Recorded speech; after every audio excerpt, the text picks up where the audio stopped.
Mr. Roddy, I appreciate you taking some time to tell us about social right now. Awesome, man. Thanks for having me. It's For an sure. honor. Cool. Well, I wanted to introduce you to the Easy Pay Direct audience, and really, there are a lot of people that that feel like they need to have a social presence, Yeah, and many that kind of dive into it head first, but don't really have a clear action plan, right. or others that kind of know that they need to do it and just don't even know where to start. And so it's sort of on pause for them. We get this wide variety of people that know it's important, but are all over the place in the execution. So, true to form, we see so many business owners come through our pipeline and they ask about things. And one of those things is social. We've Right. had lots of different people purport to be very good at social. What I know about you is that we've watched you build personal brands from, a couple thousand followers to a couple 100,000 followers over the course of many months, years, etc. Right. So I wanted to introduce you to the group and kind of dig in a little bit. But before we do, why don't you give me a little background? So Empire Social Group is your company, and Yep. you build out personal brands for people. How'd you get into it, and where are you at right now? Yeah, it's funny, man. I have a good mentor of mine. My buddy, Lo Silva, and I started working with him as a content creator. Right, just doing some video work, doing graphic design. It's kind of like where my background was, which is funny because started as a content creator. And me and him got pretty close, but he got his Instagram stolen. Basically, someone Hmm. hacked his page, deleted it, completely gone, could not get it back. And at the time, it wasn't a driving force for his business or our business or et cetera. It was just something that he really wanted to start kind of building out so that you can leverage it for just about anything that you want to do. So he was like, you know what, man, I want you to learn Instagram. And I was kind of, a little taken back because I was like, I don't know anything about Instagram. I just know how to make content. I don't even know where to start. And that was all I got was just, hey, man, start an Instagram page.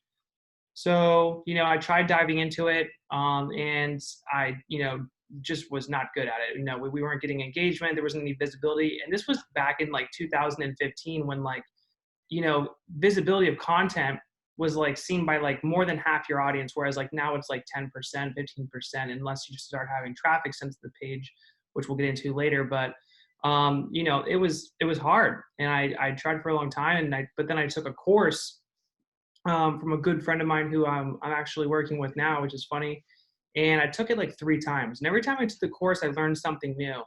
But I always thought that there was some sort of trick that I wasn't, that I didn't know of. So I'd always hit him up and I'd be like, hey man, like what's going on? What's the secret here? And he's like, have you done any market research? And I was like, yeah, kind of. He's like, have you done what about content? I was like, kind of.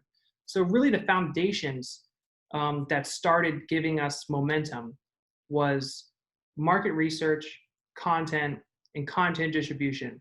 There are no secrets. Those are the 3 pillars of Instagram in itself, and and social media in general, that will really help amplify your brand and visibility of your content. So market research is everything, because you don't want to go and try to just like innovate something on social media, because at the end of the day, like you might get lucky and have something that creates virality, but you just want to find what's working in this space, in your niche, in your industry, replicate it, and make it your own, congruent to your branding, your messaging, and leverage that. Because if you do that, it's guaranteed to work because it's what's working in the space. And then after the market research is the content, which you then replicate. And then content distribution is on content is that platform moves to all platforms, and leveraging those content pieces on pages that are specific to your niche, which essentially you leverage for traffic sources going to your page to create more engagement, visibility, a larger audience, and more importantly, a targeted audience that you can monetize and actually leverage for growing businesses, etc., rather than having something as a credibility factor, right? So those are the kind of the 3 pillars that started getting us massive success. And my background in content creation and graphic artists and stuff was what got me into the space. But after I started getting good at it, I became obsessed with it, right? As entrepreneurs, when we see a little bit of, progression, we get obsessed with it. We want to just do more. So it kind of became an obsession of mine, and that's kind of how I got into this point. I love And it. I've done it for multiple people. I love it. So that was like the succinct 5 minute. This is everything you need to know, and this is how I Yeah, do it. exactly. I want to unpack some of that because the first question really is, and people have different answers for this, but why? Like, why is it worth building out a personal brand? What's the point? Because there are people that I think a lot of people just feel social pressure to do it, and they feel this sense of functionally it's FOMO, right? It's like this Right. idea of, well, oh my God, my buddy over here has got 100,000 people or 1 million people or 10 million people following him. You know, I need to do that. Why don't I have that? But one of the things that I know about you is you have a very functional approach to doing it. And you said monetization. Why should somebody build out? Why does it make sense to build out a personal brand, and who does it make sense for? No, that's a great question. And honestly, that's a question that I get from a lot of people who are interested in what I do, and they, inquire, and I get on call with them is, so, I mean, look at the world around us and how much it's changing right now, right? Everyone is going digital, and all these big brands and these big people that you saw that were not digital are being forced to go there, because that's just the way the world is moving. And think of Instagram as like your business card. Back in the day, you'd go meet with clients, have lunch, you'd fly to go see them, you give them a business card, right? Like, Instagram is more than just this tool. It's your new personal brand, is your new online business card. And a personal brand is timeless. It's never going to go away. And that's why a lot of people come to me who are entrepreneurs, and they want to grow, all their brand pages, right? And that's great. But in my opinion, you should start with your personal brand, because as an entrepreneur, we're always starting new things. We're always starting new businesses, right? So instead of spending all this time and effort into growing 10 different brand pages, if you have a personal brand where you can speak to an audience on an emotional level that inspires them, they're going to buy all of your brands or all your products or services because they're so loyal to you. And if they're following you, it's because they want to be a part of your journey, whether that's, a makeup brand, a clothing line, etc. You are the face of that business. And now, instead of having to spend and allocate money to all these different things, you're just leveraging yourself now, right? Like, you're not only just the entrepreneur, but you're the influence of your own brand. So now, where everything's going digital, you growing a substantial personal brand, it's imperative. Like, you have to do it, because if you don't, you're going to be left behind, and you're going to lose, just like these businesses that were worth billions are now worth nothing, or they're selling for 8 figures because they're just going out of business, which is funny enough because they're being bought by digital marketers, Mm-hmm. who have huge personal brands. Well, So, you've illustrated some of the FOMO points, yeah, which are you're exactly. going to miss out if you don't do it. But bring it to monetization. So let's say let's say you have an e-commerce company that sells, supplements or a widget, right? You're selling some physical good, and you're building out a personal brand. Where is if you're spending time, energy, and money to build out the personal brand, how do you monetize it? Right. So, we can use, for like clothing line, for example, right? Like, somebody who's a great example of that is, like Randall Pitch owns Live Fit, right? And I listened to him in a podcast before too, and it was just funny because, like, obviously I resonate with it. And, he's got an 8-figure clothing line, and, a few more as well that are doing great. And no matter what happens, all these other influencers that he has underneath of his brand that he can leverage to help get more sales and more eyes and visibility on his brand. No one has ever been able to create more sales from their social media page than he himself.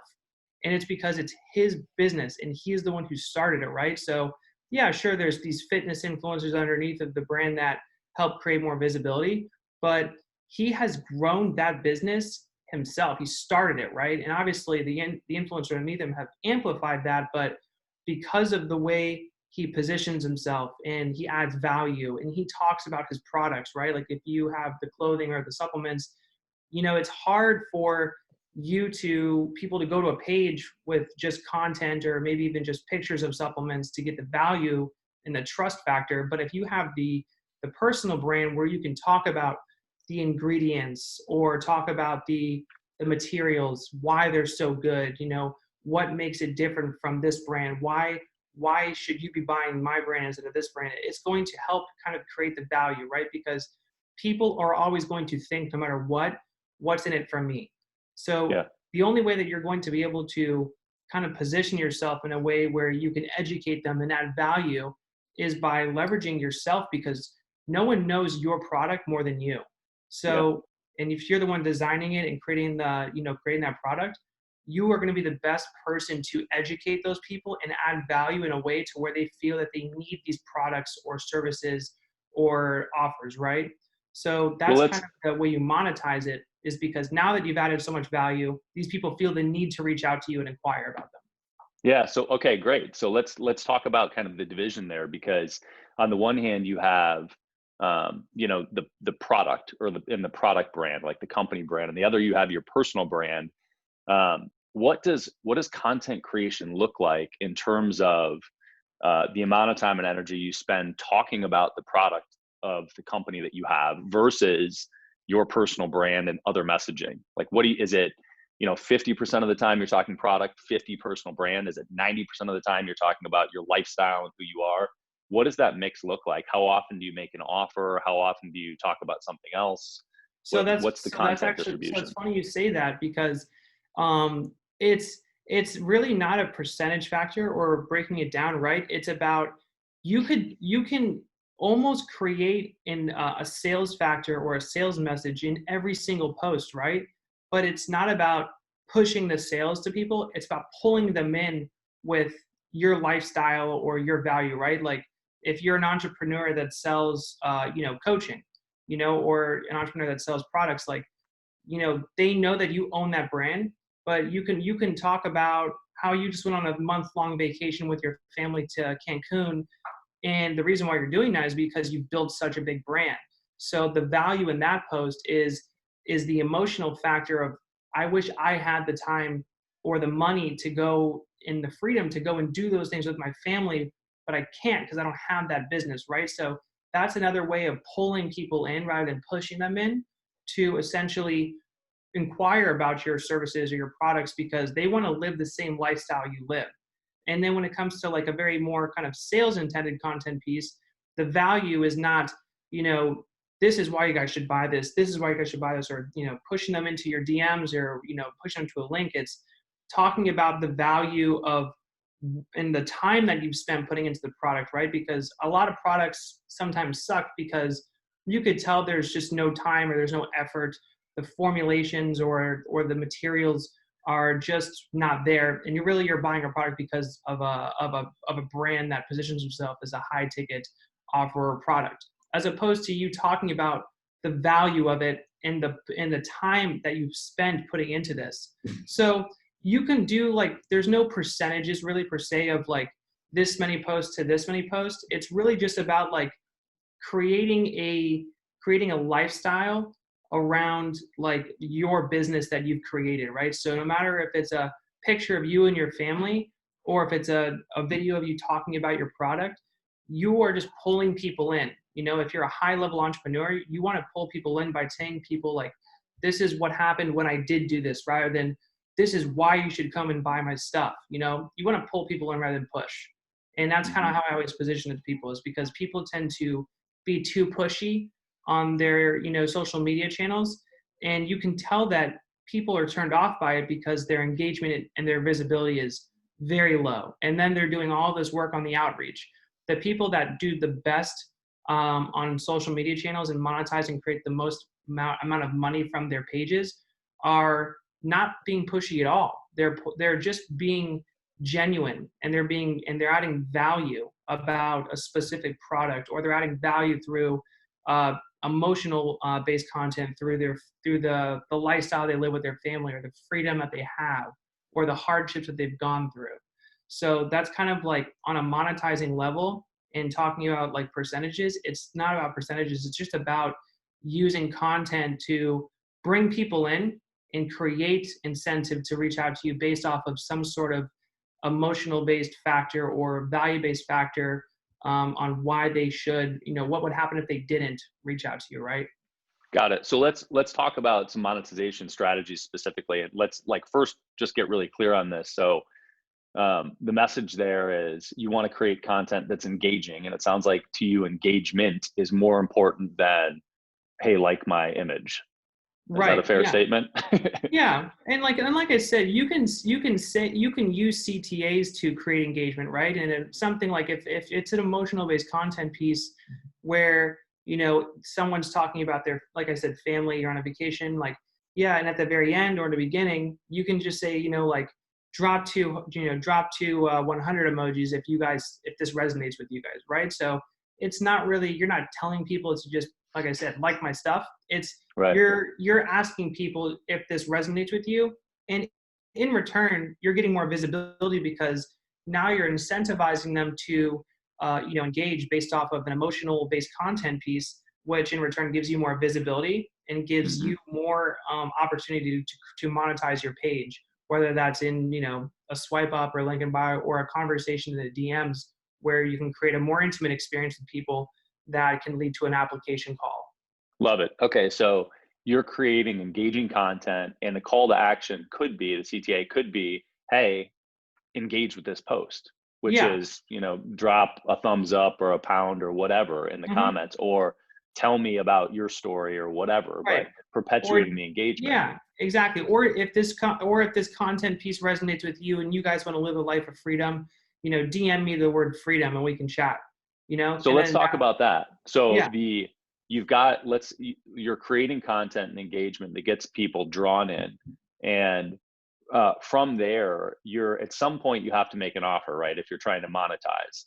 So you mentioned two different paths there. One is a link. The other is, or you mentioned swipe up. The other is DM. What are those two paths to creating content? Can you walk people through that a little bit, and what you mean ultimately and how it works? right. So for me, I always go for the DMs, right? And it does take a little bit more work, but I usually have like DM setters in there that Meaning direct messages. yeah, exactly. DM setters. Yeah, direct messages. Basically, people who are very aligned with my clients' messaging and they know how to speak as my clients. I like to put the conversations into the DMs because if you have someone swipe up to your landing page or your website, like the conversions might be lower as opposed to somebody going into your DMs and your team creating having a little bit more work, but that conversation is more intimate than them landing onto a page and watching a video sales letter and hoping that it converts. Like because everyone's going to feel something different.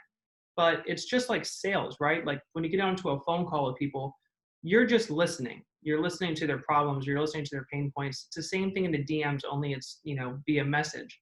So I like to bring the conversations to the DMs because people want to talk to you. If they're following you and they're engaging with you, the driving force to creating more sales for your business is always going to be amplified more by having that intimate experience in your DMs, because now people are not only getting to know more about your products, but they're getting to know more about you, and it's more genuine, right? So that's kind of where I like to have, that's where I see way more success is just by spending a little bit more time and effort, and creating that relationship with people, because it also builds your network, and your network is everything in life and Mm, in social media. I love that. Yeah, that's a really good point. You can drive. So the idea here is that you're creating engaging content that's driving people to engage with the post, meaning comment on the post, or in this case, instead of comment on the post, hey, send me a message Yeah. if this resonates with you. And then that opens an actual conversation in your direct messages and Instagram. You've got a team that is following up with those messages. If you're Mhm. smaller, you might personally be following up. If you're bigger, you can have a sales team of some sort follow up. Correct. to And open you can dialogue even around the and you can product. leverage the stories the same way too, right? Because your most engaged followers are watching your stories, because those are people that are engaging with your content, but those are people that are even more interested in what you're doing day to day, hourly. So you can even leverage the CTA to DM you from your stories as well. If there's something that, if it's something that, you don't have the time to do in your DMs, which I suggest you try to find the time, you can have them swipe up. But I even leverage the stories to entice people to create conversations there, because like I said, stories are more genuine. It's a more intimate experience. And now you can carry that intimate experience into a conversation that can lead to a very high ticket or even low ticket qualified lead, which could turn into a client. Love it. And you brought up something that I think is really valuable for entrepreneurs at any level, but specifically when you're younger in your business life cycle, the notion of prioritizing the relationship over the conversion is a really, really, really valuable thing. And by driving people into the conversation, you have an opportunity to build the relationship, not just drive them to a landing page where they might buy, they might not. And you have automated emails that might Oh convert, might yeah, not, et yeah. cetera, et cetera. Absolutely. I mean, my whole business is like, I've built my business on adding value, massive value in relationships, right? Like, when I was just doing video content, I was just the video guy, right? And I was speaking and meeting a lot of high level entrepreneurs, but that relationship, whether I was, no matter what my, expertise was, eventually it was, I wasn't the camera guy anymore. It was, hey, Roddy, what's going on, right? And Mm-hmm. because of the value I added in the amount of time and that I put into that relationship, I have, even though I'm not where some of those guys are, they respect me because there's a connection there and there's a relationship. And whether it's me giving them value just at a marketing conference or an event, or with DMs, like they respect that, because I've built my entire business, and my mindset has always been, what can I do for this person that can I help them, right? Like most people Mm-hmm. is are saying, what's in it for me? But Mm-hmm. if you can change your mindset and rewire yourself to say, how can I help this person? Your limits are endless. Like you can reach to whatever you want, right? Because people love that. Like my best employees are the ones that work for me for free for a month until I was like, honestly, like I need to pay you because you're doing a great job and you deserve it, rather than just, continuously squeezing the wet rag until they just feel resentment or like this guy just doesn't care about me. Well, let's so I know that we've got a hard stop here in a little bit. Let me ask you some tactical questions around making this happen. So this is how that's a path to monetizing, and that's a reason that you might want to create a personal brand. Um, how do you go about?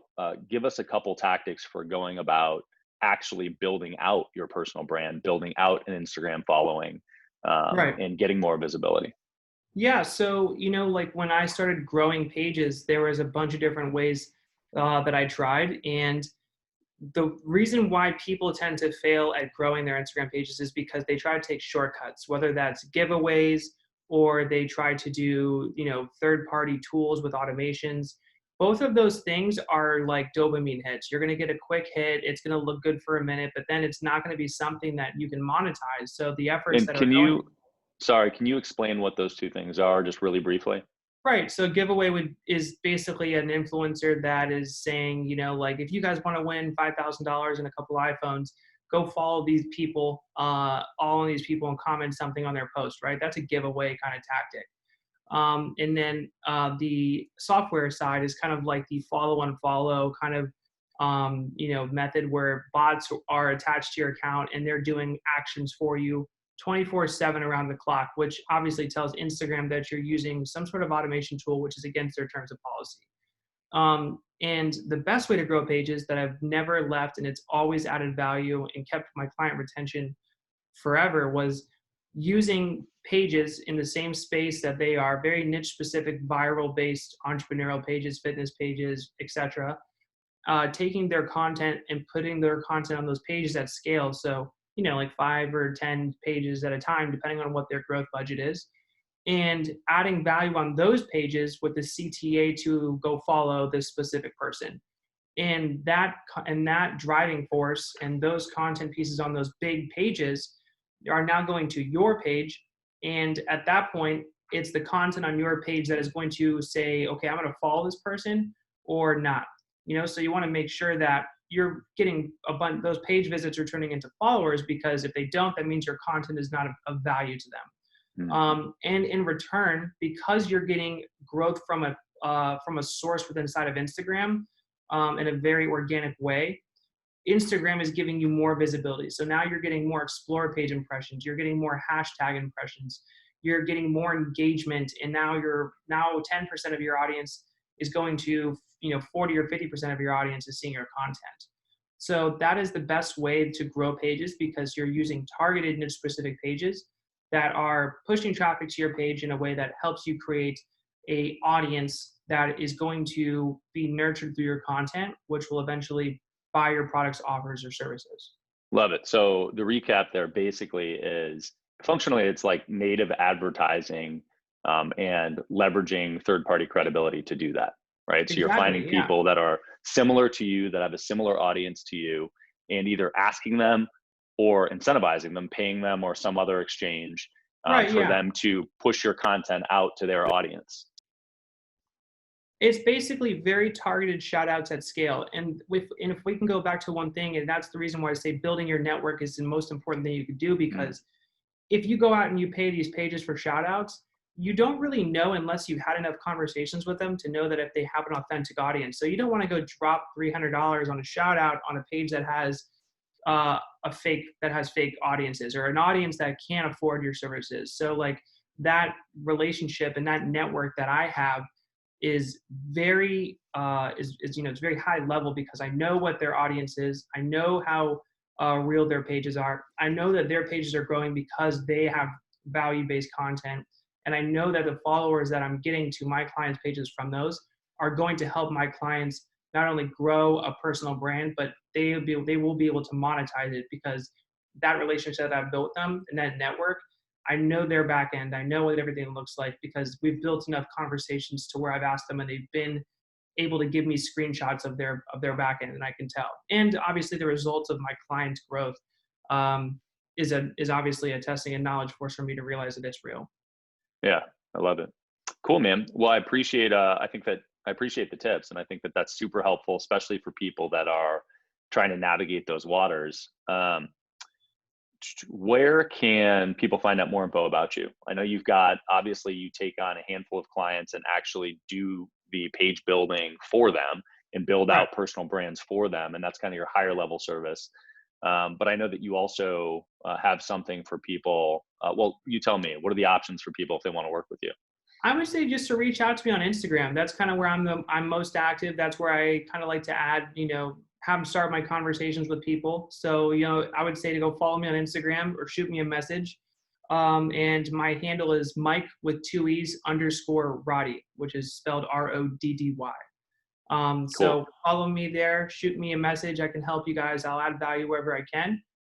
Yeah. And if they want to, work with me, obviously we can talk then as well. Cool. I love it, man. Well, I appreciate you carving out some time. Super helpful. And I'm sure that you'll have some good communication with people from our e-commerce world, and that hits in a lot of different segments. But social is certainly something that we've watched drive traffic for people. So these are a couple good first steps for a tactical way to do that. Absolutely, man. And like I said, I think that, if they take it serious, they will realize that it's more than a FOMO experience. It's something that will really help and benefit them create multiple brands across, their personal brand. Cool. I love it. Well, thanks again for the time, man. We'll talk more soon. Yeah. Appreciate you having me, man. It's my pleasure. Absolutely.